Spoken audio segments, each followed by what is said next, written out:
So in the reading corner today, we've got a magical treat in store for us because I'm joined by Tamzin Merchant, and we're going to be talking about her two wonderfully inventive books, The Hatmakers and The Mapmakers. These are stories of hats and maps and wild magic and villainy and alchemy, and I can't wait to get going. It's the first time you've been in the reading corner, Tamzin, and I'm so pleased to have you here. I think we probably have a lot in common. Well, thanks so much for having me. And your clear love of books definitely tells me we already have something very big in common. What it would be really nice to do right at the outset is to give our listeners who may not yet have read The Hatmakers just a brief setup of what the story is about. It's quite a sprawling world. So I'll tell you that our lead character is Cordelia Hatmaker. She's an 11-year-old girl who lives in London in Hatmaker House, and her family create magical hats for the king, for the royal family, and also they have a magical hat shop where they sell their hats to people, and you can go and you can get a hat for anything that you like a dancing hat or a confidence bonnet or any of those things. So she sells magical hats. And at the beginning of the story, her father, Prospero Hatmaker, is lost at sea in a shipwreck. And she starts to think that as different maker families around London, there are 5 maker families, as the different maker families start to have their houses broken into and dangerous ingredients stolen, Cordelia starts to think that there might be some kind of conspiracy afoot, and she decides to try and find out what it is. And in terms of Mapmakers, which is the second book, this is going to lead her closer to finding out what happened to her father. Yes. And we're going to talk a little bit about that in a moment. Great. But before we get there, I want to talk about this wonderful hat making activity. You must have had great joy in writing about these maker families. Yeah, I did. It was so fun the way the idea came about. So the actual idea came to me in a dream. I'm an actor as well, and I was filming a TV show, and the costume designer was talking about this special hat maker who had to create a special hat to fit one of the characters who has horns in the show. It's like a sort of Victorian steampunk fantasy show called Carnival Row. And that night I had a dream about a family of hat makers who in London who make magical hats and needing ingredients from different places to go on the hats. And so from there, I kind of wove in the idea of collecting ingredients and that magic is always found in nature. So this is sort of tribute and a kind of love of plants and creatures and everything in the natural world, really. So when people write about characters, or some people write about characters, they talk about, putting the shoes on the character, and then they feel they know what that character's like. I guess you could say the same for a hat, that it kind of creates character. Yes, I think a hat does tell you a lot about what people, kind of how they see themselves, how they want to be seen as well. People say they've got different hats on for different jobs or roles that they need to fulfill in their life. So I think hats are quite magical. And I do think that, if you put on a red beret, I think you'd feel a certain way. And if you put on a grey fedora, I think you feel a certain way, or a big straw hat, makes you feel like you want to go on holiday. Of course, we're talking about magical hats, and you mentioned ingredients there. Tell us about some of the hats that appear in this book. We've got, I think one of my favourites actually is the low profile hat. In the Mapmakers, there's a low profile hat that stops you from being noticed, which for the hat makers and the Mapmakers, I think, what we're used to seeing in the world of Georgian London particularly was quite a big fashion flair kind of flamboyancy. And so a low profile hat is very much the opposite of that. If you look up Georgian hat satire, there are some absolutely incredible hats that are kind of based on the fashions of the time, but are sort of gravity defying, almost Escher-like hats. So yeah, actually inventing a low profile hat was quite a palate cleanser because it was a very different kind of thing that was needed. Very different ingredients. What ingredients did we have for that hat? The ingredients of a low profile hat are a plain bonnet made from torpid straw, some grey umbrella bird feathers, and an insipid ribbon. And that means that the person wearing it will become very, very difficult to notice. So it's almost like a hat version of an invisibility cloak, but you put it on your head. You're kind of hidden in plain sight. Yes, exactly. Just sort of so uninteresting that no one really looks at you twice, which would be quite a useful hat, I think, possibly to do some dark deeds with. Bit scary. Maybe tell us about your favourite hat in the book. Which one did you most enjoy inventing? I really enjoyed inventing Sir Hugo Gushforth's hat that Cordelia makes, because in the first book, in the Hat Makers, she's not meant to be making hats. She's too young. She doesn't know all the rules. And there are some quite sort of alchemical kind of balancing rules that you need to obey if you're going to make hats, magical hats, because otherwise, as we see, things can go quite wrong. And I really enjoyed Cordelia making that hat because it was a very unwise move, and it was fun, kind of her enthusiasm and Sir Hugo's enthusiasm to have a really fancy, cool hat. This was quite infectious, so that was really fun to kind of add a hat on a hat almost. Wonderful. And you talked about the natural world and these ingredients, and it's one of the joys of reading your book, the sort of invented ingredients, which, you know, jump out at us because they've always got the capital letters, and you've got your nice catalogue at the back, which explains what some of the ingredients are. Does this come from a love of plants and gardening? Or, I mean, it's so delightful that it feels like it's part of you somehow. Yeah, I've loved gardens and plants and going roaming around in the wilderness forever. And I really enjoy actually medicinal plants and medicinal herbs and kind of seeing what amazing properties they have. And I really wanted to introduce that to the book and to children without kind of being very forceful about it. I wanted to kind of show the joy and share the joy without being very prescriptive with it. Just joy and love of plants and growing things. You've actually been to the Physic Garden today, haven't you? Yes, the Chelsea Physic Garden. I went for the first time today, and there's something really magic about that, and about the people that collected seeds and brought them to the Physic Garden, and the amazing glass houses they've got where you sort of step into a jungly corridor of plants. It's amazing. Amazing. And did you discover anything that could be an ingredient in a forthcoming book? Did you discover anything new while you were there? I discovered an amazing smelling plant that was really sweet, and it smelled like honey in the air, which was really cool. I think I'll definitely put that in another book. We've talked a little bit about hats and ingredients and how these ingredients make the magic in the hats. I wonder whether you could tell us a little bit about these 5 maker families. So we have the 5 maker families who have royal decrees from the king to be allowed to make magical clothes. So there are the hat makers, the boot makers, the glove makers, the cloak makers, and the watch makers.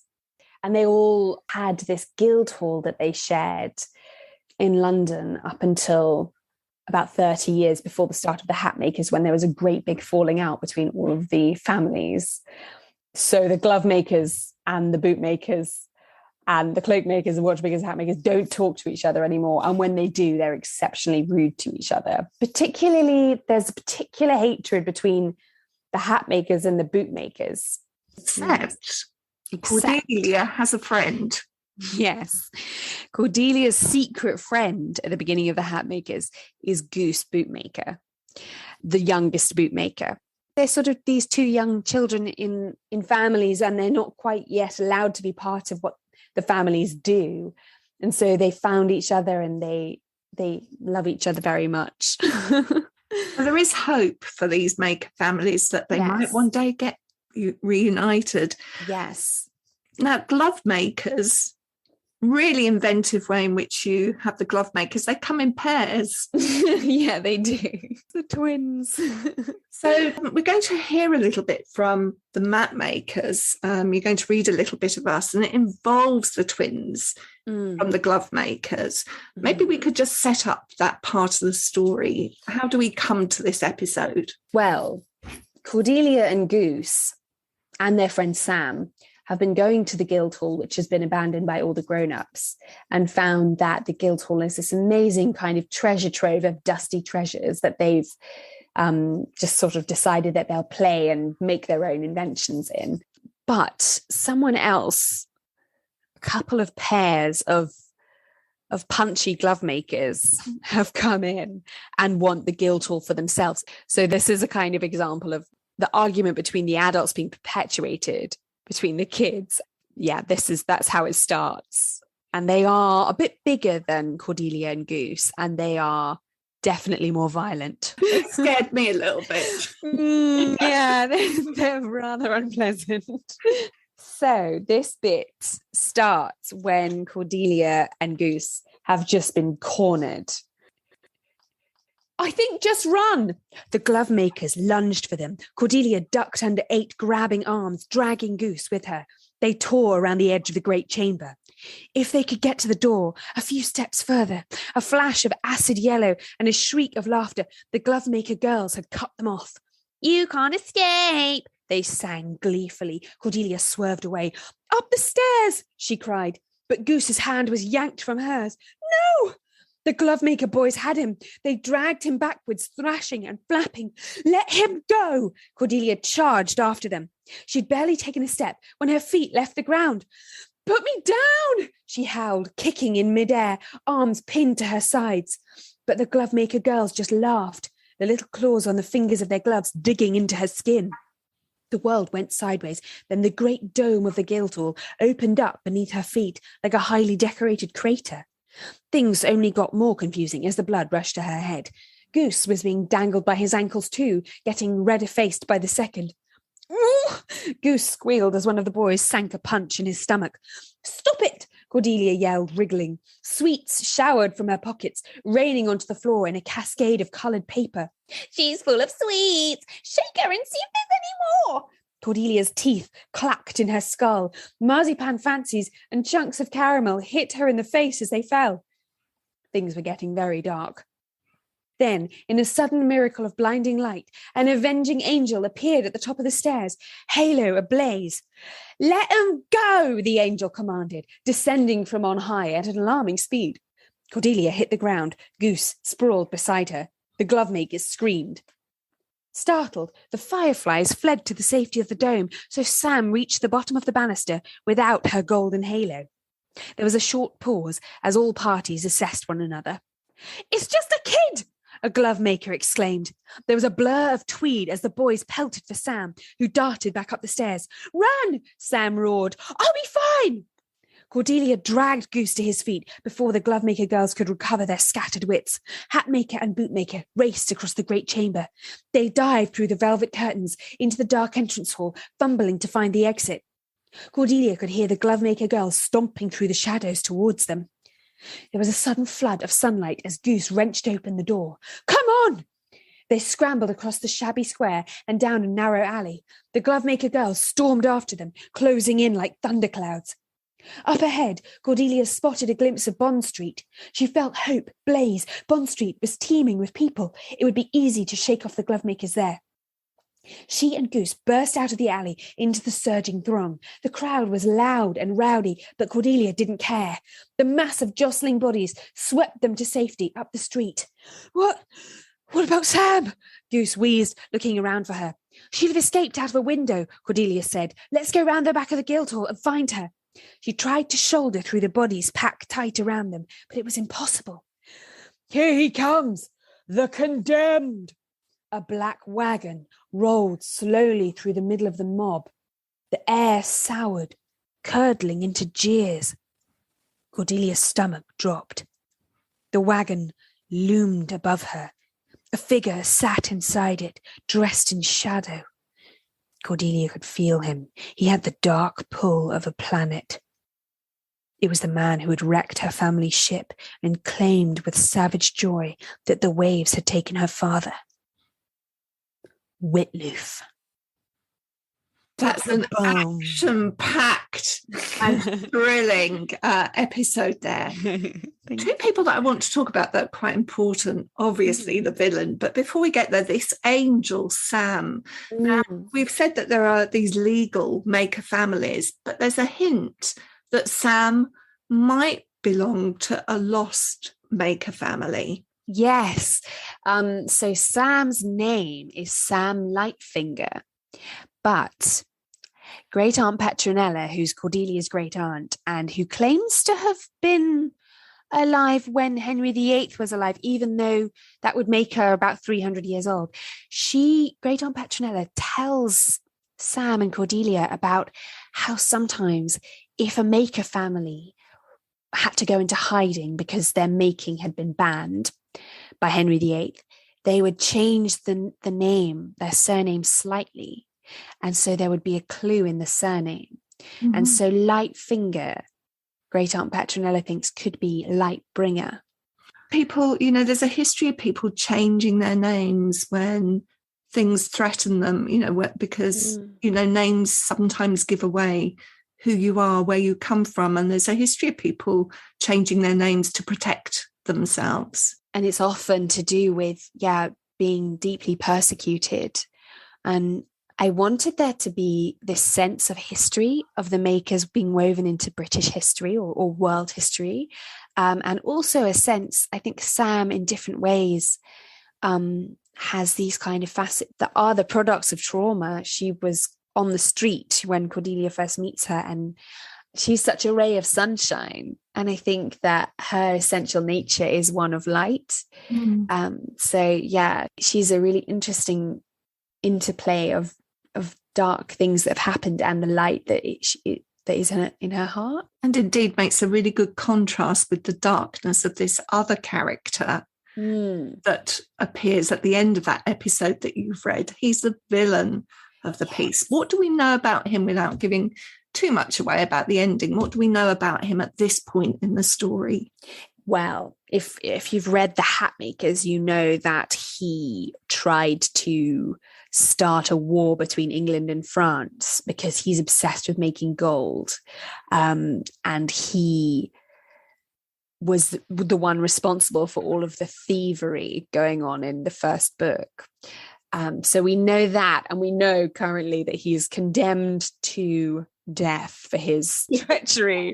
So that is what we know about Witloof. And talking of plants, actually, I found the name Witloof in a seed catalogue many years ago, and I thought it was a great name for a sort of pompous villain type person.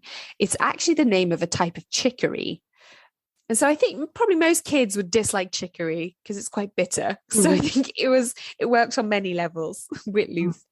We haven't talked about maps. I can't believe we haven't talked about maps and why the map makers, because we know Cordelia is part of this hat making family. We know that actually maps are not one of your 5 families either. So they must be secret. Yes, they certainly are. And anyone who's not one of the 5 maker families we talked about earlier is not allowed and shouldn't be making according to the king. But as Cordelia does discover, there are some things that go above the heads of kings, some things that are more important, more deeply important. Indeed. And there's one more family of makers that we haven't mentioned because they're banished. Yes. And they're the cane makers. And actually, there's a character who is a cane maker who is going to be quite instrumental in this story. And again, what are you able to tell us about that set of makers and about Delia? So Delilah Canemaker, she was in the first book as Miss Starebottom, the governess, and was also, Delilah was Whitloof's sidekick who he was using. So the cane makers were banished by the king and thrown in a workhouse, and all of the other makers thought that all of the cane makers had died, but Delilah is the one surviving cane maker. And she, at the beginning of the Mapmakers, is in prison for being a traitor alongside Whitloof. And I really wanted to have a redemption arc for Delilah Canemaker because I felt like she was a victim of the circumstances. She was a child when her father did something, made some dangerous weapons that weren't allowed. And so that's why they were banished. But Delilah was a child and was just a victim of that. So I really wanted her to have a redemption arc. Again, I don't think we're giving too much of the plot away, but I think she says a couple of things that she really encapsulates what the big themes are. She says, I am a maker. It's far greater to create things than to destroy them. That's a key aspect to this story. Yeah. And I think that now more than ever, I think in our world, that's quite fragile and needs to be looked after for the greater kind of good of humankind and nature together. I think creating things together and laying aside kind of personal gain is really, really noble and essential, really, for our souls as well as for our planet. It's lovely that she's the one to put it out there like that. We won't say how she gets to that point of being redeemed, but it is nice that we have that in there. Yeah. You're obviously a really creative person. I don't know if you're a maker yourself, if you actually do make things. I sort of do, but I'm not very good at it. But there is actually, I will say, a really tremendous joy in not being very good and doing something. I did oil painting for a while and really, really bad oil paintings. Like I painted pictures of sheep that look like dinosaurs. But that gave me a lot of joy because it kind of opens your brain up and your mind. I think I've struggled with perfection and perfectionism. And I really do think that it kind of throws cold water on anything. And so I really enjoy doing things that I'm not good at. And I really enjoy writing about making, possibly because I can't really create things myself, and I admire people who do massively. And also the maker's mindset is really key. If you make something with a good intention, it has goodness and good intentions within it. So yeah, that's also something I tried to get across. Yeah, fabulous. One of the things that I can really see, a lot of our listeners are teachers or working directly with children and young people. And reading your books, it really made me think, but what a fantastic opportunity to launch into various creative projects. I wonder if you could think of anything that you would get children to do, having read the books. What kind of things might they enjoy doing? I think the idea of making your own thing that is meaningful to you, so making your own hat or making your own map to a magical place, or you could kind of combine them and you could make a hat with magical ingredients, and then you could say, well, which one of these ingredients is the rarest? And now the next part of the project is making a map to lead to where you'd find that ingredient in the wild. And I also feel like sometimes, especially when I was writing the Hat Makers, I would put on certain hats and say, well, this is my determination hat for today if I was having a difficult day. And I think possibly using the idea of a hat that gives you certain powers or helps you feel certain things is also quite an interesting thing. That might be more sort of psychology, though. Also, just put on an invisible dancing hat and dance around. That's what I'm going to be doing when we finish recording. I shall put on my invisible dancing hat. People will wonder what on earth I'm doing, and I won't care. It's been such a pleasure talking to you today, Tamzin. You've given us a real insight into your hat maker and map maker stories and some of the ideas behind them as well. So thank you so much for joining us. Oh, thanks so much for having me. It's been lovely talking. Thank you. In the Reading Corner is presented by Nikki Gamble and produced by Alison Hughes. This episode is generously sponsored by Puffin Children's Books. If you have enjoyed this podcast, please leave us a review. If you would like to find out about other events and courses, visit justimagine.co.uk. Join us again in the Reading Corner on your favourite podcast platform.